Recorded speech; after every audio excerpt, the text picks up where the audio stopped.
Why did I receive a letter from my late mother-in-law? I was shocked as I looked at the envelope that had just arrived in my home mailbox. The letter was from my mother-in-law, who we had just buried yesterday. She had always been very kind to me since I married her son, and I loved her a lot. We often went out to eat, enjoyed shopping trips, and became close like friends, despite being different ages. Her sudden death left me heartbroken, and even after her funeral, I was still struggling to accept that she was gone. Getting a letter from her during this sad time was a huge surprise. I quickly opened the letter and found something unexpected. My mother-in-law had asked a temple priest to send me this letter after she passed away. The letter told me to find a secret compartment in the family's old chest and revealed a hidden door. It gave detailed instructions on how to open this hidden door and made it clear I should do this alone. Seeing that my brother-in-law, his wife, and their kids were all out, I rushed to my in-laws' house. Using the spare key, I went in and followed the instructions to open the secret compartment by myself. "It's open," I sighed with relief and looked inside. "My name is Betty, I'm 40 years old, and I work from home as a web designer. I married Kevin, who is 5 years older than me, 6 years ago. We met through a friend and are still very close. However, we haven't been able to have children yet. Both of us love kids and wanted to start a family soon after getting married, but it hasn't happened. I used to feel very sad about this, but there was always someone who was kind to me despite it all, my mother-in-law. Betty, don't worry so much. There's no need to rush," she would say. "Hey, how about we go to the new waffle place near the station for a change?" My mother-in-law always encouraged me and spoke comforting words. She was bright, kind, and caring, and I loved her deeply. She often helped me, and over time, I worried less about not having children. Though I still want children, I've decided not to go for intensive infertility treatments, but to let things happen naturally. Since my husband Kevin often travels for work, my mother-in-law and I usually go out to eat or shop together when he's away. We've grown close, just like friends, despite our age difference. She lives nearby with my brother-in-law's family, who have 4 children. Although she gets along well with them, my brother-in-law and his wife often insult my husband and me for not having children. "Betty, you haven't had any children yet. We have 4 lovely kids here. Being childless is unfilial. Cut ties with your mother-in-law soon," Lisa, my brother-in-law's wife, would say smugly, and my brother-in-law Brian would agree, saying, "Lisa's right." Well, Kevin has never been impressive anyway. Even if you had kids, they wouldn't amount to much. Initially, my husband and I would respond to such cruel remarks from my brother-in-law's family. However, since they never listened, we gradually stopped reacting and tried to avoid them as much as possible. They treat us disrespectfully but act very nicely in front of my mother-in-law. We haven't told her about their behavior to avoid causing her worry. One holiday, my husband, my mother-in-law, and I planned to go out for a meal together. When we arrived at my parents-in-law's house, she wasn't waiting outside as usual. "Is she not ready yet?"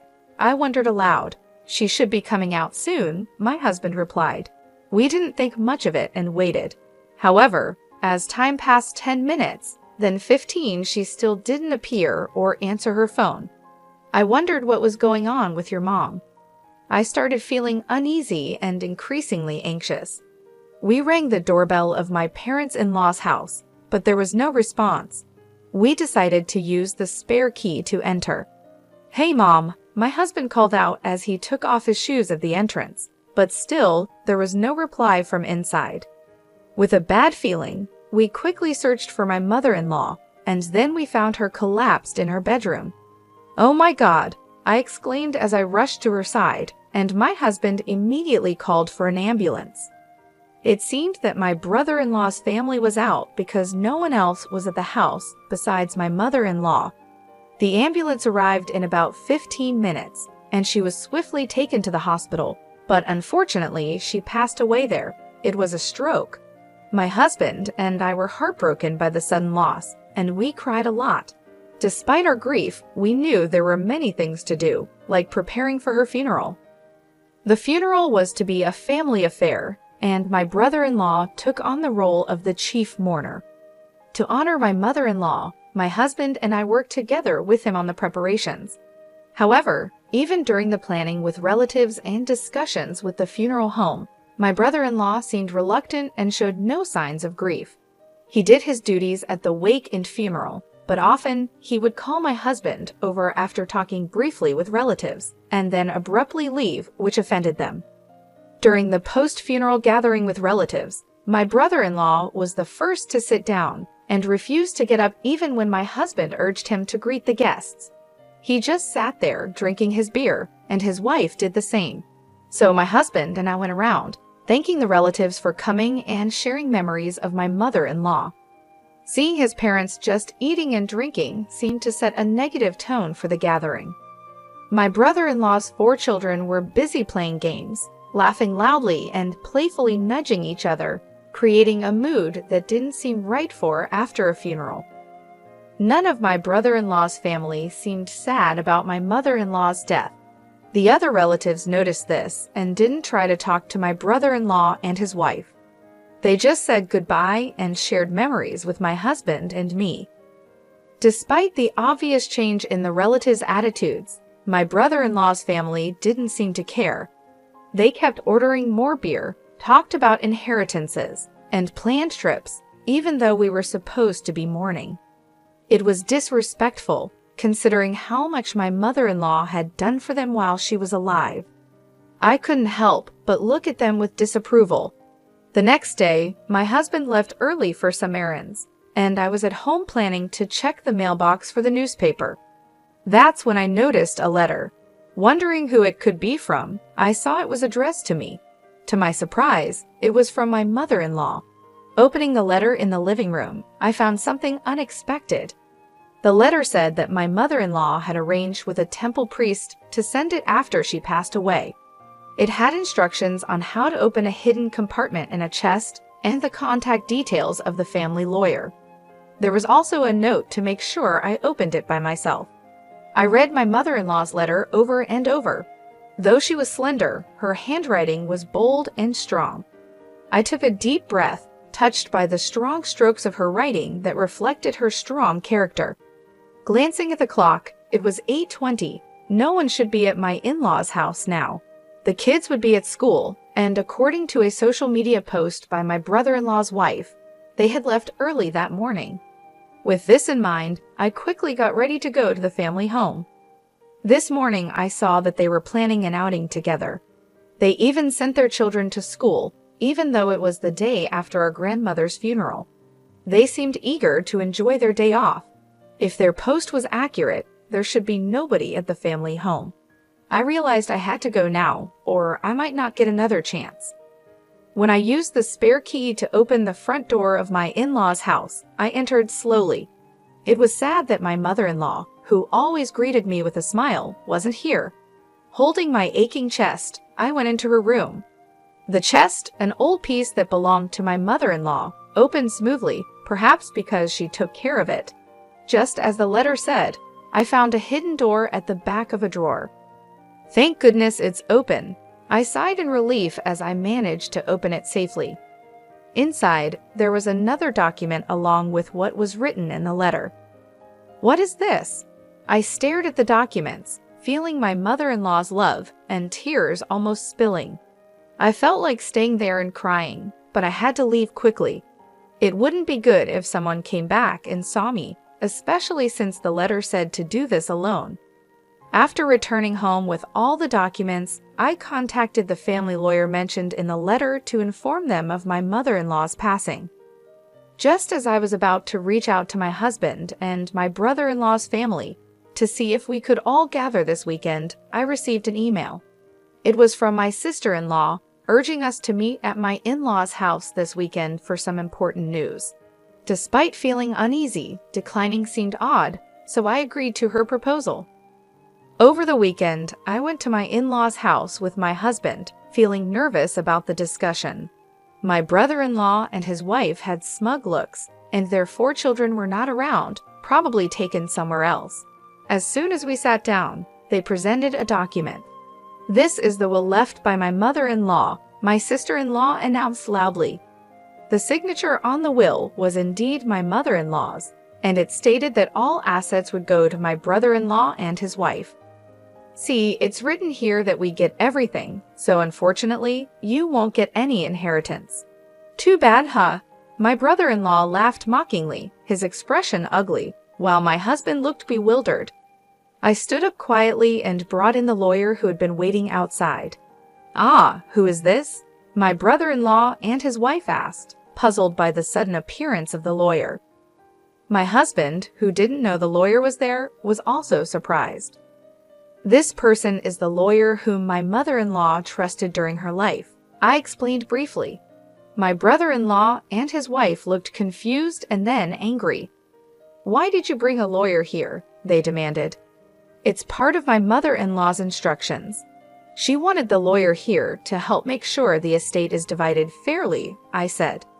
My brother-in-law and his wife insisted loudly that they didn't need a lawyer. My brother-in-law slammed his hand on the desk and pointed at the will, saying, "My mother left a will. We don't need a lawyer." The lawyer quietly raised his hand and asked, "Are you sure your mother wrote the entire will herself?" "That's obvious," my brother-in-law shouted back.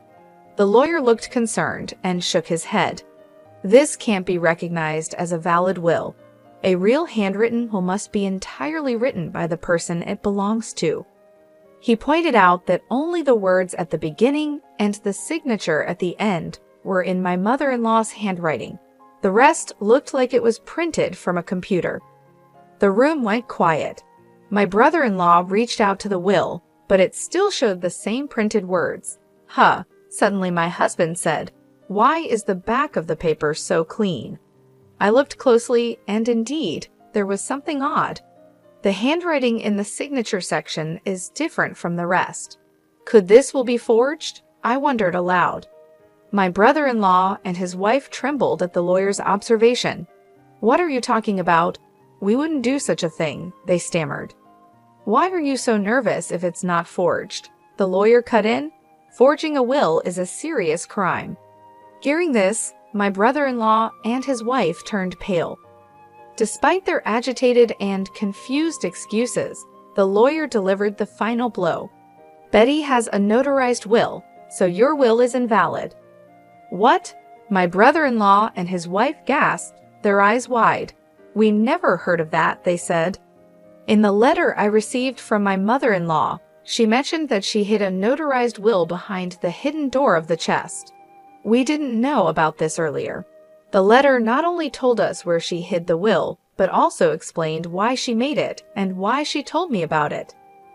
My mother-in-law had been feeling her health decline and had prepared the will because she probably suspected that my brother-in-law and his wife might tamper with it.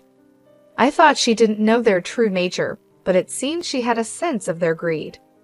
The notarized will stated that the assets would be divided equally between my brother-in-law and my husband. This surprised my brother-in-law and his wife, and their eyes went wide. Then my brother-in-law suddenly shouted, claiming he should be the beneficiary of our mother's life insurance as the eldest son. I calmly responded that the life insurance certificate was also with me, as per the mother-in-law's trust, and the beneficiary was me, not him. Inside the hidden door, there was not just the notarized will, but also the life insurance certificate. My brother-in-law and his wife couldn't believe it. They kept saying they knew nothing about this. The lawyer explained that changing the beneficiary of a life insurance policy doesn't necessarily require informing the original beneficiary. My brother-in-law was upset and slammed the table. My husband turned to me, anxious, and asked when his mom had entrusted these things to me. I smiled and explained that it was written in the letter from his mother. She had wanted to tell him too, but she was worried that if both of us knew, his brother and sister-in-law might become suspicious, so she trusted only me with the information. While my husband and I were talking, my sister-in-law burst in hysterically. She couldn't accept that we, who hadn't even shown her children to my mother-in-law, would inherit her estate. "This is ridiculous," she exclaimed. "I can't accept this at all," my brother-in-law chimed in, his face turning red as he shouted. "You unlucky bunch have no right to Mom's estate. We were living here just for her inheritance, splitting it equally. Don't make me laugh. The inheritance is all ours," he continued. My sister-in-law joined in, shouting and adding to his selfish claims. "We have 4 children. As compensation for you not showing my mother-in-law any grandchildren, you should give all of her inheritance to our children for their future. We have shown her 4 grandchildren, so we are much more deserving than you." Despite my sister-in-law's aggressive tone, I stayed calm. "What you're saying doesn't make sense. Please calm down," I said. My calm demeanor seemed to infuriate her even more. "Your calm attitude annoys me so much. Just give us the money already. You're a useless, childless woman," she yelled and lunged at me. My husband and the lawyer stepped in, but before they could stop her, my sister-in-law punched me in the head. Ouch! She had several large rings on her fingers, so it felt like being hit with makeshift brass knuckles. I cried out in pain. "Stop it." My husband and the lawyer pulled my sister-in-law away, but she tried to reach for me again in her agitated state. "Give us the inheritance. I deserve it all more than you do. I have 4 children," she shouted, her eyes bloodshot and her face twisted with anger. My brother-in-law egged her on, encouraging her to hit me more. Enraged, my husband called the police. When the police arrived shortly after, he and the lawyer explained the situation. My brother-in-law and his wife were then escorted away by the police. My husband and I thanked the lawyer and decided to send him home for the day. What was supposed to be a discussion about creating an estate division agreement turned into a chaotic ordeal. My husband and I agreed to bring a gift of apology another day. He was deeply concerned about me being hit by my sister-in-law, but seemed relieved when I told him the headache had completely subsided after the tumultuous events. I murmured, "It's been quite an intense time." Then my husband brought up something unexpected. "Hey, Lisa seems to constantly talk about the children. You know, she always boasted about showing Mom 4 grandchildren and how great she was. And don't you think she's overly fixated on money?" Indeed, my sister-in-law had been excessively promoting her children and seemed really focused on money during the earlier argument. "Well, she has been quite vocal about the children for a while, and her obsession with money was indeed extreme.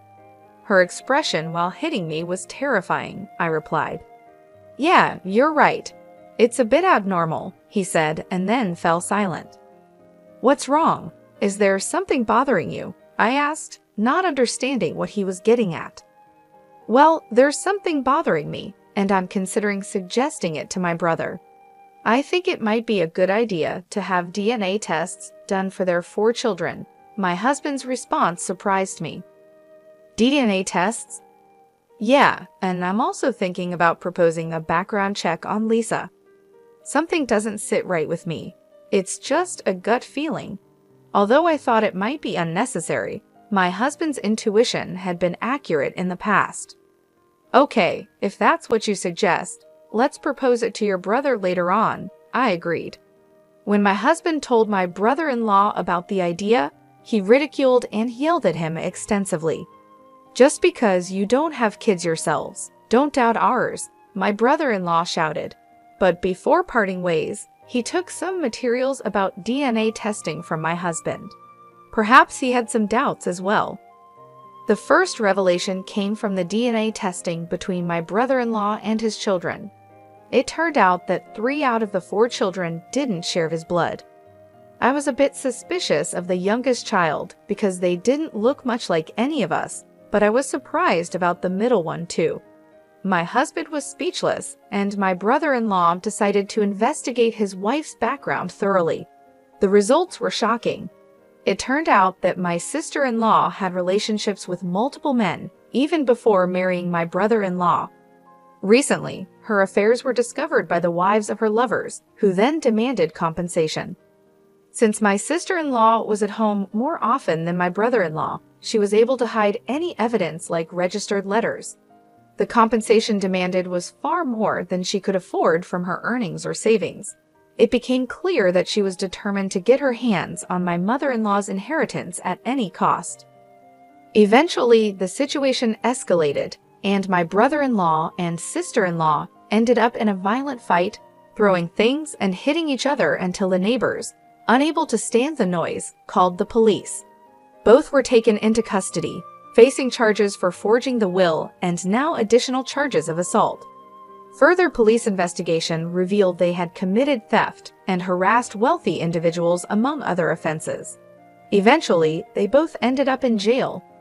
As for the future of the 4 children they left behind, my husband and I were deeply troubled. Since my mother-in-law's passing, we were the closest relatives. We considered taking them in, but decided against it after much thought. The children had been influenced so much by their parents that they casually insulted us as childless incompetents. The oldest at 19 should know right from wrong, and the youngest at 7 should understand proper behavior. Yet, they smirked and insulted us every time they saw us, even with their parents in trouble. Our 16-year-old nephew said we'd be better off raised by childless idiots, which was more than we could bear. Facing such hostility, we couldn't find any affection for the children or any hope of raising them to be decent people. Ultimately, we contacted my sister-in-law's parents and decided to sever ties with the children. It seems the children understood our decision, as our nephew said, "I'd rather live in Grandma's old shack than with the brainless, childless couple." With those words, we felt it was best to leave things as they were. We haven't told the children that the younger 4 aren't biologically related to my brother-in-law. Whether we share this fact or not, we leave it to the relatives of my brother-in-law and his wife to decide. My husband and I decided to move to a distant place, using the inheritance from my mother-in-law to start anew. We moved to a place full of greenery and nature, where we quickly felt at home. There's a charming waffle shop near our house, and every time we pass by, we wish my mother-in-law could have visited it with us. Soon after the move, I found out I was pregnant. When the Prig Betty test showed a positive result, I couldn't help but scream with surprise and happiness. Later, the doctor confirmed that I was indeed pregnant. Both my husband and I cried tears of joy as we hugged each other.